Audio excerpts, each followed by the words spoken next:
About the construction of circle diagram. This is the second part of my presentation. In the first part I have explained what is the principle behind the circle diagram, and also using an example we have constructed the circle diagram and found out the values of the line current, power factor and slip corresponding to output given. So in this presentation, again with the help of another example, let's do the construction and also predict some performance.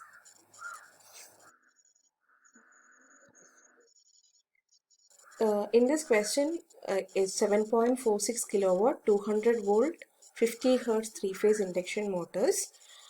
Stator resistance and rotor resistance per phase values are given. Also, the test data corresponding to the no load and block rotor test are also given. The differences in the no load test and block rotor test, instead of the power, we have given the power factor directly. We are asked to find the starting and maximum torque as well as the maximum power factor and slip corresponding to the maximum torque and the maximum output values. So let's do the calculation prior to our construction of circle diagram. With the help of the cos phi 0 and cos phi SC given in the test data, we need to find out the phi 0 and phi SC values, the power factor angles corresponding to the no load and block rotor test. After that, we have to calculate the short circuit current with normal voltage applied on the circuit. So for that, our equation is ISN is equal to ISC into V0 by VSC.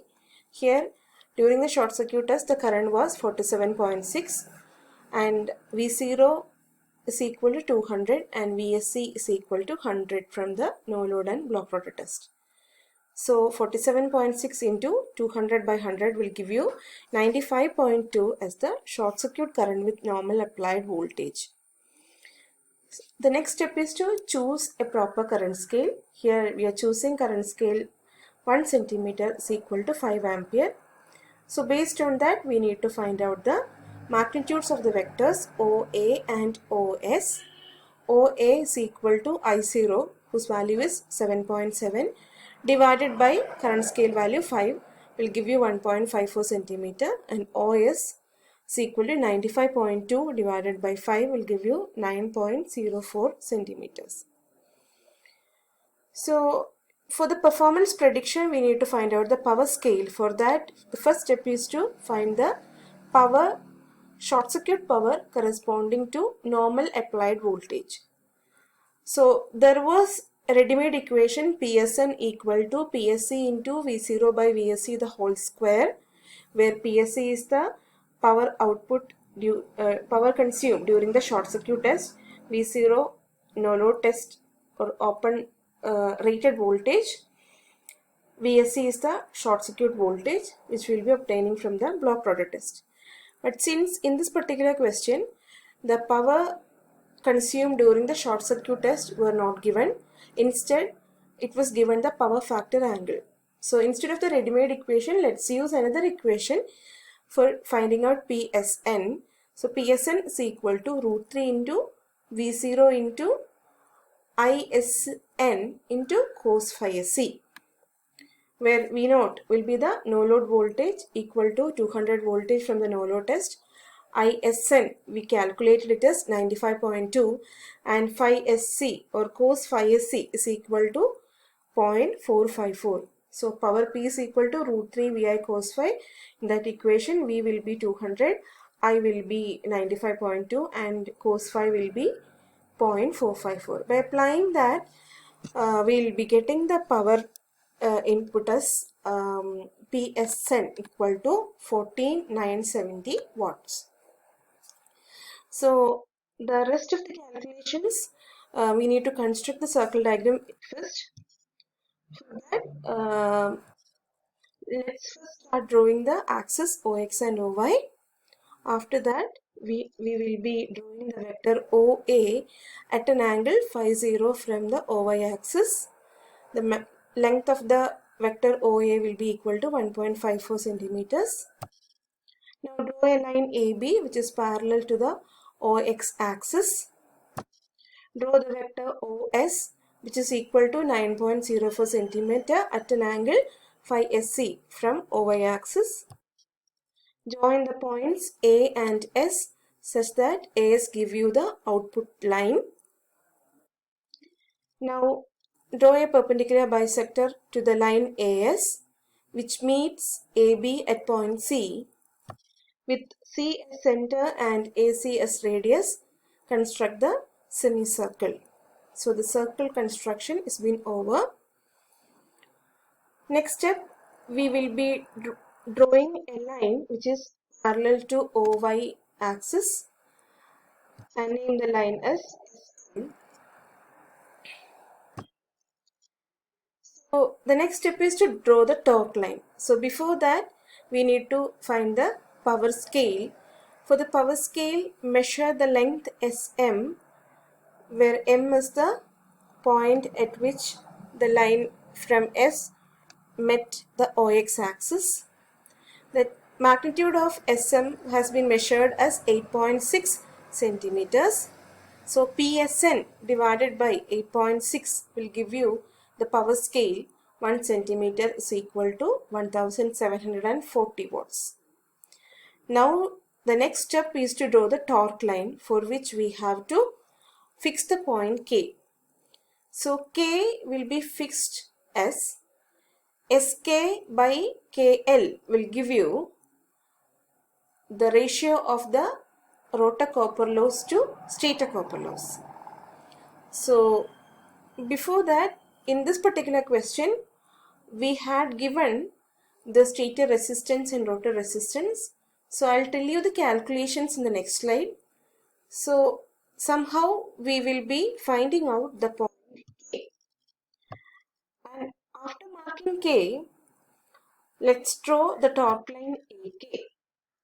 So K was drawn in such a way that SK by SL will give you the rotor copper loss to total copper loss ratio.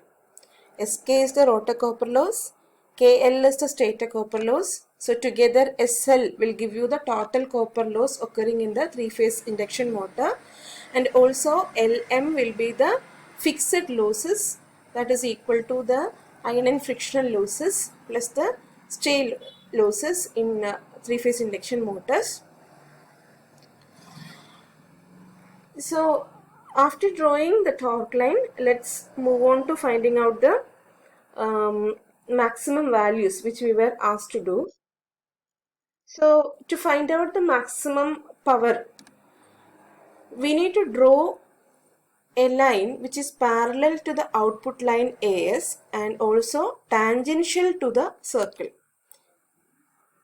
A line parallel to output line tangential to circle is drawn, and the corresponding meeting point is marked as Pmax. From P, drop a line to meet the output line at the point N. Pn will give you the corresponding maximum power value. Multiply it with a power scale to obtain in synchronous watts. Similarly, for the torque, maximum torque, we need to draw a line parallel to the torque line which is tangential to our circle. So a line is drawn tangential to the circle and which is parallel to the torque line. Let the meeting point be Tmax. So drop a line from T which will meet our torque line at Q. So TQ, the measurement of TQ multiplied with the power scale will give you the maximum torque. Also here, the maximum power factor had been asked. So we have to draw a tangent to the circle and the corresponding angle is represented as phi max. From that we will be obtaining the maximum power factor. So for maximum power factor we have drawn a tangent to the circle.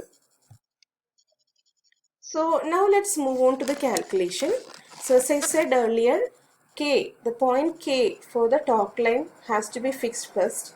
So K will be fixed in such a way that SK by SL will be equal to rotor copper loss divided by total copper loss. Here total rotor copper loss can be represented as rotor resistance, because I square R, that I will be getting cancelled from the numerator and denominator. So instead of rotor copper loss, we can just write it as rotor resistance divided by rotor plus stator resistances. Rotor resistance was given as 0.24 and stator resistance was given as 0.38. So 0.24 divided by 0.24 plus 0.38 will give you the ratio of SK to SL. And from the circle diagram, we can measure the length of SL, line SL, which will be equal to 8.2 centimeters. So from that, we can fix the point K and then we can draw the torque line. This is the procedure for plotting torque line in all the equations. Now to find out the starting torque will be equal to SK, because in the circle diagram the point S corresponds to the starting point where the slip is equal to 1. So SK will give you the starting torque. SK, you have to see that K was the torque line, so from S to K, that length will give you the starting torque, and starting torque multiplied with the power scale will give you the starting torque in synchronous watt. Similarly, for maximum torque, as I have mentioned, the maximum torque point T will be fixed first, and TQ will give you the maximum torque magnitude. That length has to be measured and which will be multiplied with the power scale to get the maximum torque value.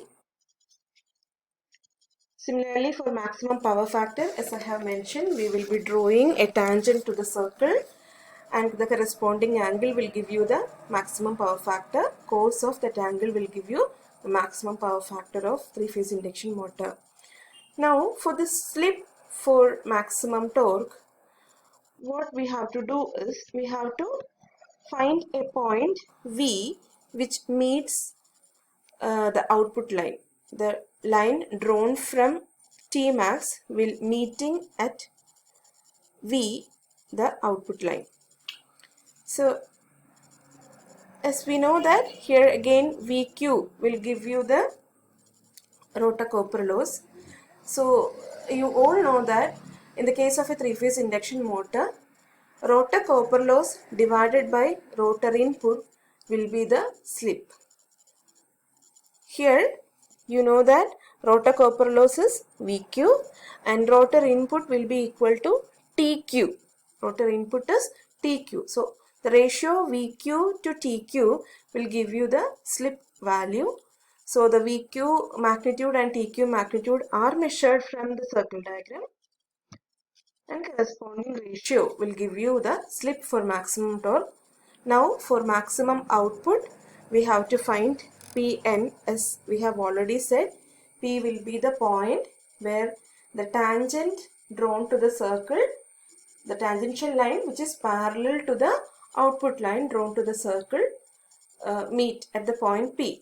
So from P, if you are dropping a line to meet at N, we will be getting the magnitude of Pn. See, from P, we will be dropping a line which meets the output line at the point N. Measure the length Pn, and Pn into the power scale will give you the maximum output power. Similarly, if we are asked to find the slip corresponding to maximum power, again we have to extend that N to another point, let it be equal to Z. So Nz, that means the difference between the output line and the corresponding torque line. Nz will be the rotor copper loss divided by Pz will give you the slip corresponding to maximum power. So I hope you understand the concepts. Thank you.